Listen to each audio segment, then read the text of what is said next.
Hello students, कैसे हो आप? आई होप कि आप सब अच्छे होंगे।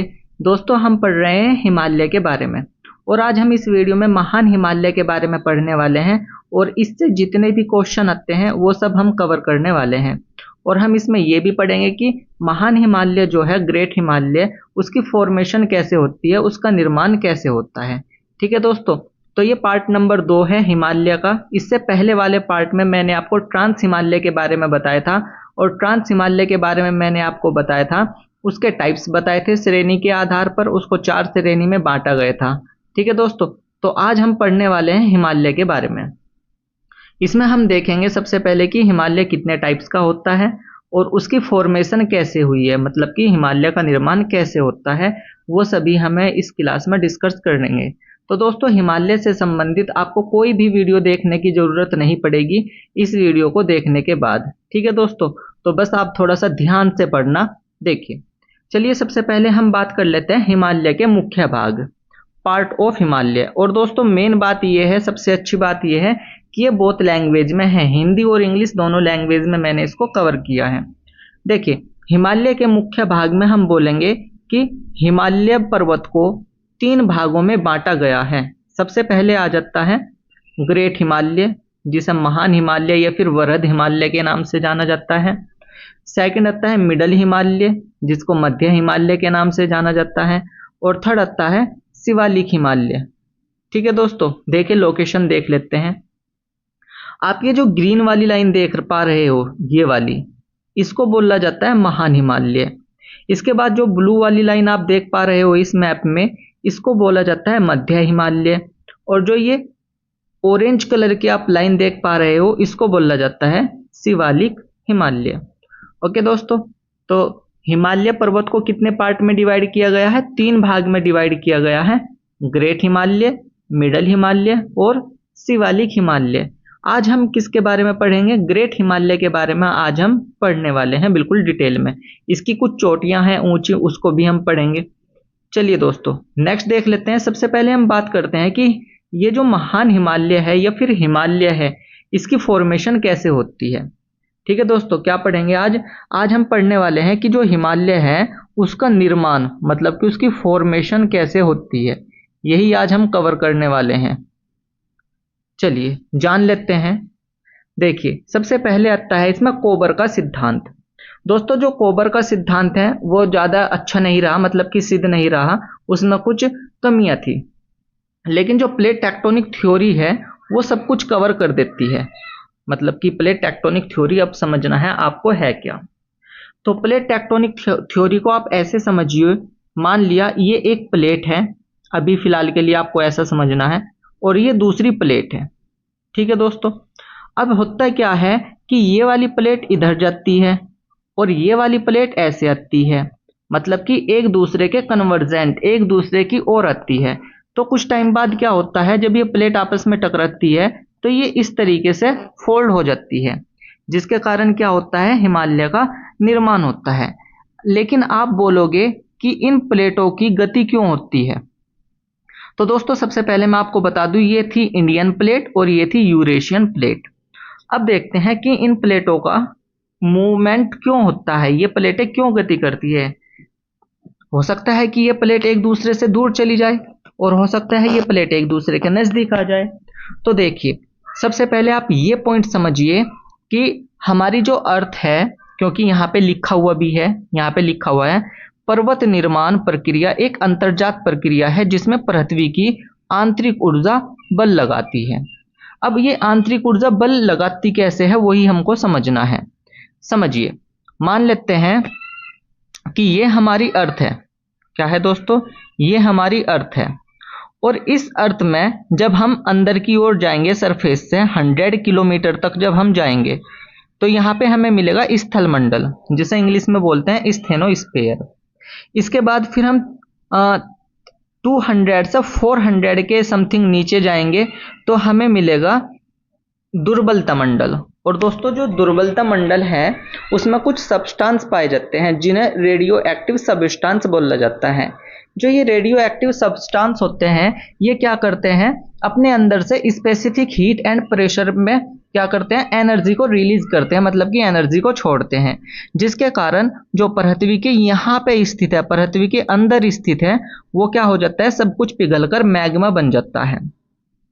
अब जैसे ही मैग्मा बनेगा तो वो क्या करता है, संवहनीय गति करता है, ऐसे वो गति करता रहता है। ठीक है दोस्तों, अब जैसे ही वो गति करता रहता है तो पृथ्वी की सरफेस पे, जो कि हमने बोला था लिथोस्फेयर, जो लिथोस्फेयर है यहाँ पे कुछ प्लेट होती हैं, और ये प्लेट क्या होती है, ये गति करनी स्टार्ट कर देती है, क्योंकि जो अंदर का लावा है वो भी क्या कर रहा है, गति कर रहा है, और लावा गति करने के साथ साथ क्या कर देता है, इन प्लेटों को मूवमेंट कराने का कार्य कर देता है, जिसके कारण क्या होता है कि ये प्लेट आपस में या तो एक दूसरे के नजदीक आती है, अगर ये प्लेटें एक दूसरे के नजदीक आएगी तो कन्वर्जेंट बोल लेंगे उसको, उससे निर्माण होता है किसका, फोल्डिंग माउंटेन का, मतलब कि मोड़दार पर्वत का निर्माण होता है।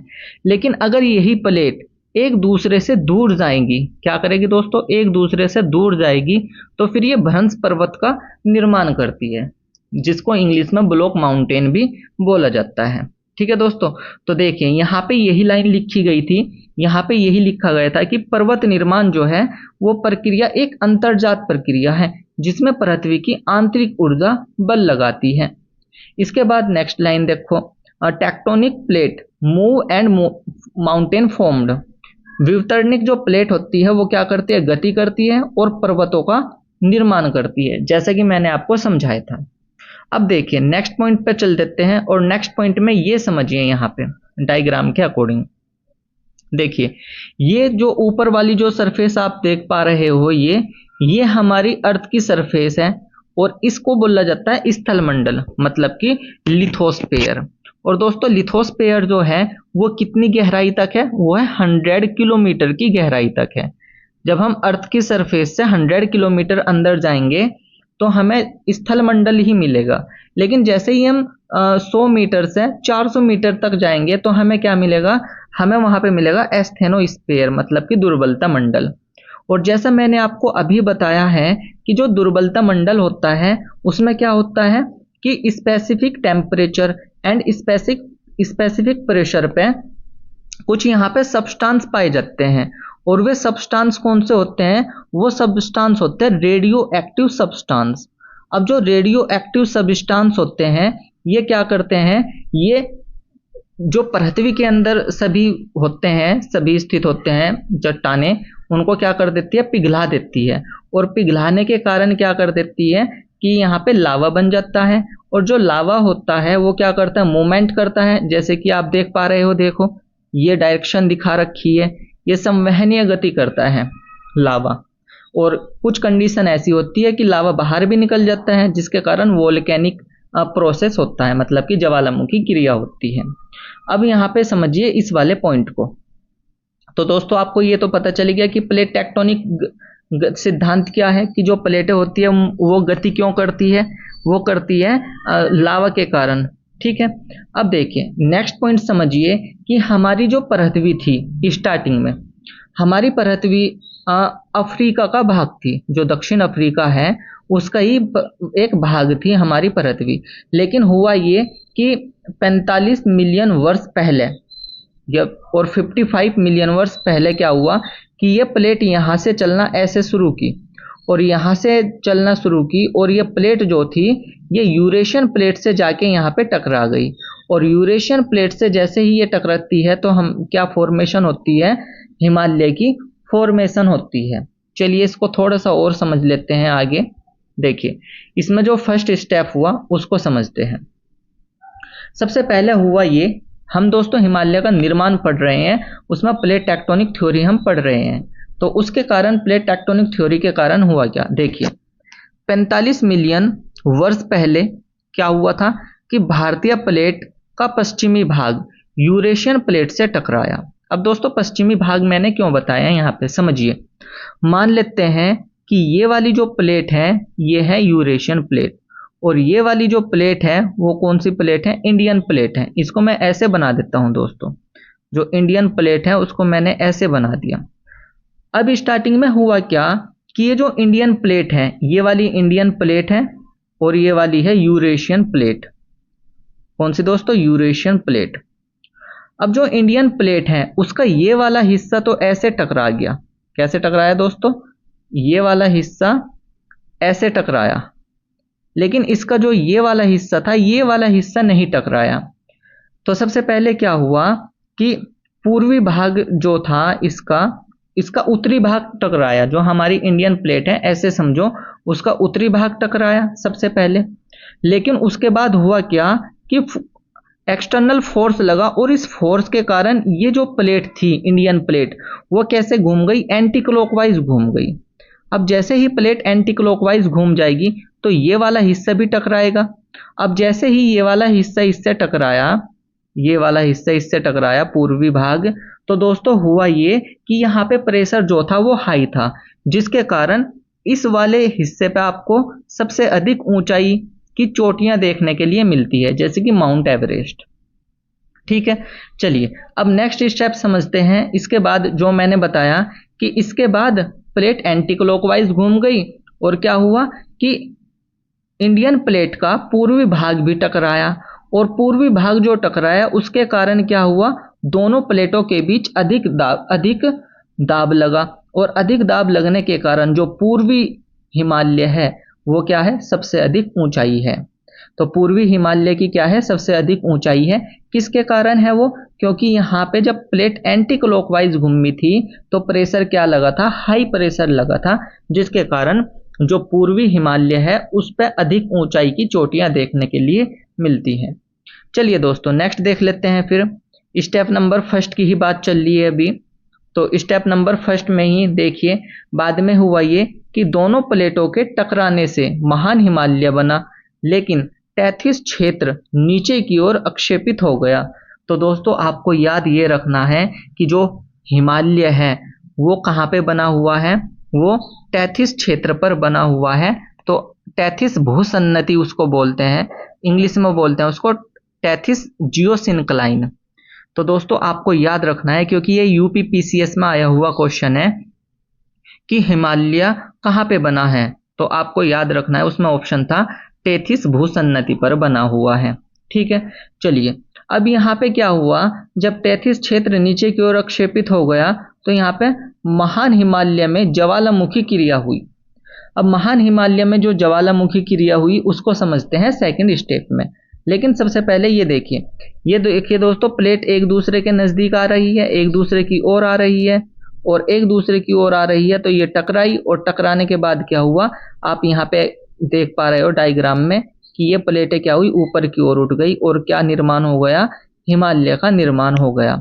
अब देखिए दोस्तों, यहाँ पे एक छोटा सा पॉइंट आपको देखने के लिए मिल रहा है, यहाँ पे ही ज्वालामुखी क्रिया हुई। तो देखिए स्टेप नंबर 2 में देखते हैं ज्वालामुखी क्रिया के बारे में, समझिए इसको भी। तो यहाँ पे क्या हुई, ज्वालामुखी क्रिया हुई महान हिमालय में, जैसा डायग्राम में यहाँ पे दिखाया गया है, ये डायग्राम में दिखाया गया है, ये हिमालय है और बीच में ये ज्वालामुखी क्रिया हो रही है। तो ये इसको बोला जाता है द्रास ज्वालामुखी श्रृंखला बनी। अब दोस्तों हमने यहाँ पे ज्वालामुखी के बारे में डिस्कस क्यों किया, क्योंकि यूपीपीसीएस में क्वेश्चन पूछा गया था, क्या हिमालय में जो महान हिमालय है, क्या वहाँ पे फॉसिल्स पाए जाते हैं, मतलब कि जीवाश्म पाए जाते हैं। तो क्वेश्चन होगा नहीं, क्यों, क्योंकि यहाँ पे ज्वालामुखी क्रिया हुई, और ज्वालामुखी क्रिया होने के कारण क्या हुआ कि टेम्परेचर इतना हाई था कि यहाँ के जो फॉसिल्स थे वो सभी नष्ट हो गए थे। लेकिन ये जो ज्वालामुखी क्रिया थी ये not affective for long time, मतलब कि लंबे समय तक प्रभावित नहीं रही। And temperature increase so fossils damage, मतलब कि ताप वृद्धि से जीवाश्म नष्ट हो गए। तो यहाँ पे ये क्वेश्चन आया हुआ था कहाँ पे, यूपीपीसीएस में, इसलिए मैंने ये पॉइंट यहाँ पे डाला है। चलिए अब हम नेक्स्ट देख लेते हैं, नेक्स्ट स्टेप नंबर 3 की बात कर लेते हैं। देखिए स्टेप नंबर 3 में हुआ क्या कि अभिसरण की तीव्रता अत्यधिक तेज थी। ठीक है दोस्तों, क्या थी, अभिसरण की तीव्रता अत्यधिक तेज थी, मतलब कि जो प्लेटें थी उनकी जो अभिसरण थी, कन्वर्जेंट जो हो रहा था वो क्या हो रहा था, बहुत ज़्यादा हाई हो रहा था। ठीक है, जिसके कारण महान हिमालय की ऊंचाई जो है वो सबसे अधिक है। यहाँ पे लिखा हुआ भी है कि महान हिमालय की ऊंचाई सबसे अधिक है, किसके कारण, क्योंकि ये जो प्लेटें थी ना, एक तो ये प्लेट थी और एक ये वाली प्लेट थी, इंडियन प्लेट और यूरेशियन प्लेट, इनके बीच में जो कन्वर्जेंट था वो इतना हाई था कि ये प्लेट आपस में एकदम ऐसे आई और एकदम ऐसे टकराई। ये इनके बीच में कन्वर्जेंट फोर्स ज़्यादा था, जिसके कारण क्या हुआ कि महान हिमालय की ऊंचाई सबसे अधिक थी। इसके बाद यहाँ पे क्या होता है कि यहाँ पे हिमनद विकसित हुए, जिससे नदियों का उद्गम हुआ, मतलब कि ग्लेशियर डेवलप विच ओरिजिनेट रिवर्स। हिमनद विकसित होने के कारण नदियों का उद्गम हुआ। और महान हिमालय की जो आकृति है वो कैसी है, क्वेश्चन में पूछा जाता है। तो महान हिमालय की जो आकृति है वो है बो शेप, मतलब कि धनुषाकार। देखिए जैसा कि आप इस डायग्राम में भी देख पा रहे हो, देखिए ये धनुष के आकार की ही है। अब दोस्तों धनुष के आकार की आकृति है क्यों, ये समझते हैं। देखिए ये मान लेते हैं हम यूरेशियन प्लेट है और ये मान लेते हैं हम इंडियन प्लेट है। तो दोस्तों भूसन्नति जो है जियोसिंक्लाइन, उसके अकॉर्डिंग क्या था कि ये वाले जो कॉर्नर वाले जो पार्ट थे ये क्या थे, ये रिजिड चट्टान से बने हुए थे। और ये वाली जो चट्टान थे ये रिजिड चट्टान से बने हुए थे, मतलब कि हार्ड रॉक से बने हुए थे। लेकिन ये जो बीच का हिस्सा था ये वाला सॉफ्ट हिस्सा था, जिसके कारण जब ये प्लेट आपस में ऐसे टकराई तो ये वाले हिस्से तो चले गए बाहर की ओर और ये वाला हिस्सा कुछ ऐसे बना, जिसको बोला जाता है धनुषाकार, मतलब कि बो शेप। ठीक है, चलिए अब हम नेक्स्ट बात कर लेते हैं स्टेप नंबर 4 में।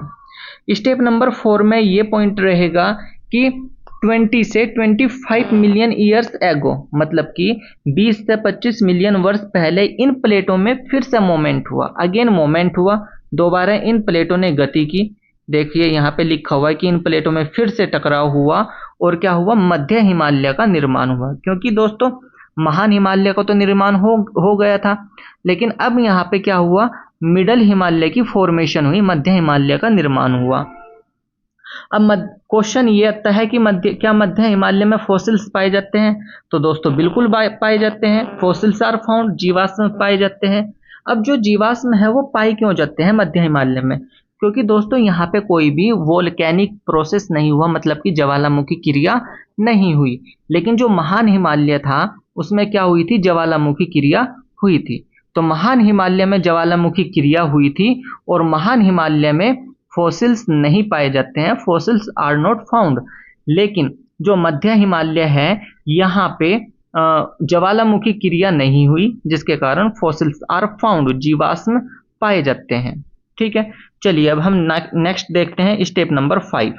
स्टेप नंबर 5 में क्या होगा, जो शिवालिक हिमालय है उसकी फॉर्मेशन होगी। देखिए कैसे, स्टेप नंबर 5 ये कहता है कि 8 से 10 मिलियन ईयर्स एगो, मतलब कि 8 से 10 मिलियन साल पहले क्या हुआ, बाय द प्लेट मूव, इन प्लेटों ने फिर से मूवमेंट किया। कौन कौन सी प्लेट ने, एक तो है इंडियन प्लेट और दूसरी है यूरेशियन प्लेट। उसके बाद जो रिवर सेडिमेंट्स सो शिवालिक फॉर्म्ड, जो प्लेटों की गति से अवसाद उठे और शिवालिक बना। अब दोस्तों यहाँ पे एक शब्द आया अवसाद, ये अवसाद आया कैसे? देखिए मैंने आपको महान हिमालय में क्या बताया था, महान हिमालय में मैंने आपको बताया था कि यहाँ पे ग्लेशियर विकसित हुए और ग्लेशियर विकसित होने के कारण नदियों का निर्माण हुआ, रिवर्स का ओरिजिनेट हुआ। अब जैसे ही रिवर्स का ओरिजिनेट होता है तो रिवर्स क्या करती हैं, रिवर्स ऐसे फ्लो होती है, इस तरीके से ये फ्लो होती हैं और फ्लो होने के कारण क्या करती हैं, अपने साथ अवसादों को लेकर आती हैं। ठीक है, किसको लेकर आती है, अवसादों को लेकर आती है, मतलब कि सेडिमेंट्स को लेकर आती है।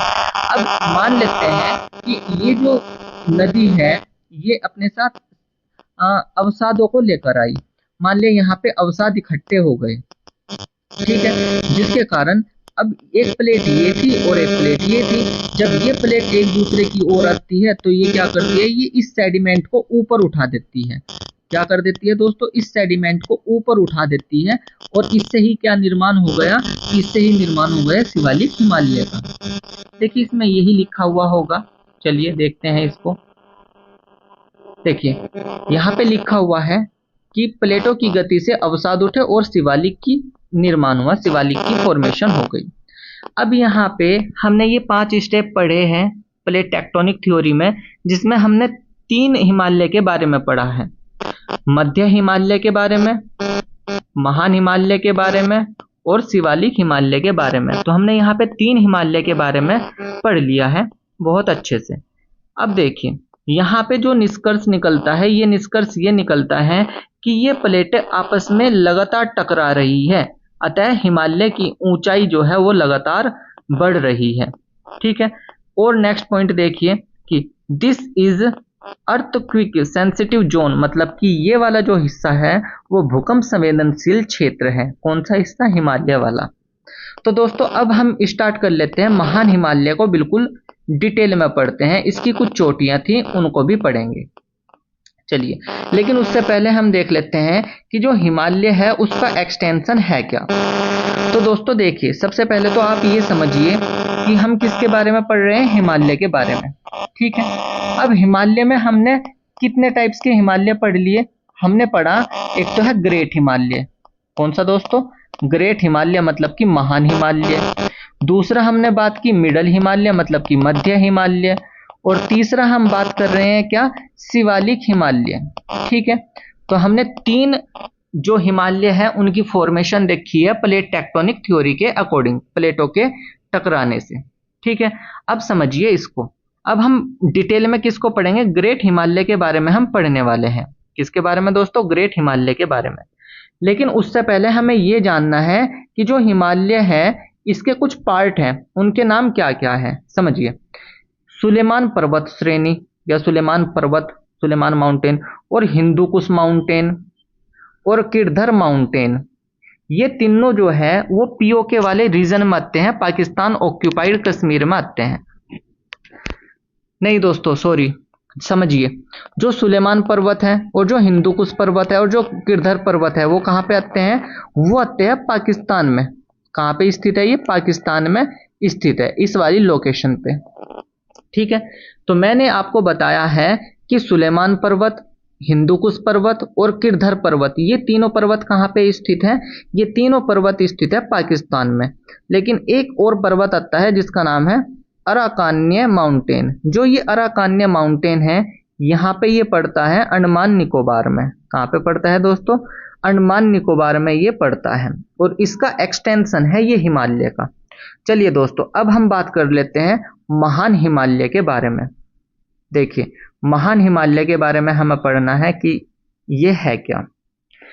देखिए, जैसा यहाँ पे लिखा हुआ है महान हिमालय मतलब कि ग्रेट हिमालय, तो इसमें पॉइंट आपको याद रखना है कि हिमालय का क्या है? ये मुख्य भाग है। जो महान हिमालय है वो हिमालय का मुख्य भाग है और सबसे ऊंचा भाग है।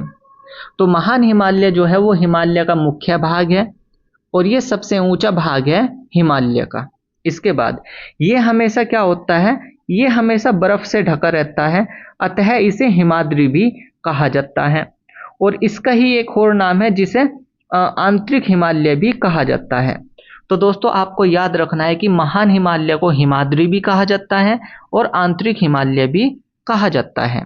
नेक्स्ट पॉइंट जो हमने पढ़ा था कि fossils are not found, fossils यहाँ पे नहीं पाए जाते हैं। यहाँ पे ग्लेशियरों का निर्माण हुआ है, ग्लेशियर पाए जाते हैं, और ग्लेशियर के कारण कुछ नदियों का ओरिजिनेट होता है, जैसे कि गंगा, यमुना, तिस्ता, कोशी, काली नदी। इन सभी नदियों का क्या होता है? उद्गम होता है। किससे? महान हिमालय से। चलिए फिर हम नेक्स्ट देख लेते हैं, कुछ माउंटेन पीक है इसकी महान हिमालय की, उनको देख लेते हैं। तो जो महान हिमालय है उसकी कुछ पर्वतीय चोटी है, माउंटेन पीक है। सबसे पहले जान लेते हैं अरुणाचल प्रदेश में। तो अरुणाचल प्रदेश में क्या है? अरुणाचल प्रदेश में नामचबारबा, इसको मैंने मैप से भी समझाया है आगे। सिक्किम, सिक्किम में पड़ती है कंचनजंगा, जिसकी हाइट है 85-86 मीटर, 8586 मीटर। इसके बाद हम बात करते हैं नेपाल की। किसकी बात करते हैं दोस्तों? नेपाल की। तो नेपाल में जो चोटी है वो है मकालू। कौन कौन सी दोस्तों? मकालू, एवरेस्ट, मनसालू, अन्नपूर्णा, धौलागिरी। और जो एवरेस्ट है इसकी हाइट है 8850 मीटर। अब जो ये एवरेस्ट है ना, माउंट एवरेस्ट, इसकी हाइट सबसे ज़्यादा है और ये दुनिया की या विश्व की सबसे ऊंची चोटी मानी जाती है। कौन सी? Mount Everest. बात करते हैं उत्तराखंड की। तो उत्तराखंड में आ जाता है जैसे कि केदारनाथ। कौन कौन सा दोस्तों? केदारनाथ, बद्रीनाथ, नंदा देवी और त्रिशूली। जो ये नंदा देवी हैं इसकी हाइट है 7,816 मीटर। दोस्तों जो इम्पोर्टेंट यहाँ पे माउंट पीक है उनकी ही मैंने क्या बताई है, यहाँ पे डिस्टेंस बता दी है। अब नंदा देवी इम्पोर्टेंट है इसलिए मैंने यहाँ पे इसकी हाइट बता दी है। इसकी लोकेशन की बात कर लेते हैं। अब मैप के अकॉर्डिंग देखिए लोकेशन इनकी है कहाँ कहाँ पे, यहाँ पे समझिए। अगर हम ऐसे जाएंगे मतलब कि पूरब से पश्चिम की ओर जाएंगे, ठीक है दोस्तों, तो हमें कौन कौन सी पीक मिलती है। नामचा बारबा जो कि अरुणाचल प्रदेश में है, कंचनजंगा जो कि सिक्किम में है। इसके बाद पड़ती है मकालू। कौन कौन सी दोस्तों, मकालू, एवरेस्ट, मनसालू, अन्नपूर्णा और धौलागिरी। इसके बाद ये सभी जो है ये नेपाल में है पांचों। और फिर हम बात करते हैं उत्तराखंड की। जो उत्तराखंड है इसमें जो पीक पड़ती है वो है नंदा देवी, बद्रीनाथ, केदारनाथ और त्रिशूली। तो दोस्तों हमने इनका क्रम भी पढ़ लिया है। इनका क्रम जो है वो पूरब से पश्चिम की ओर हमने कवर किया है, ठीक है दोस्तों।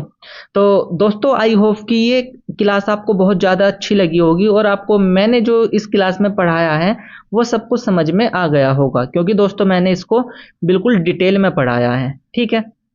तो दोस्तों इसके हम क्वेश्चन सीरीज भी चलाएंगे जिससे आपके अंदर एक कॉन्फिडेंस डेवलप हो जाएगा। तो दोस्तों आज के लिए इतना ही और थैंक्स फॉर वॉचिंग, और मिलते हैं नेक्स्ट क्लास में। अगर आपने इससे पहले वाला पार्ट नहीं देखा है तो पहले वाला पार्ट भी जरूर देख लेना, जिसमें मैंने ट्रांस हिमालय के बारे में आपको डिटेल में करा रखा है और उसकी श्रेणी जितनी है वो भी मैंने करा रखी है, और उसमें जोन जोन सी हाईएस्ट पीक मिलती है वो भी मैंने आपको उसमें कवर करा रखी है, ठीक है दोस्तों। तो मिलते हैं नेक्स्ट क्लास में, तब तक के लिए बाय, थैंक्स फॉर वॉचिंग।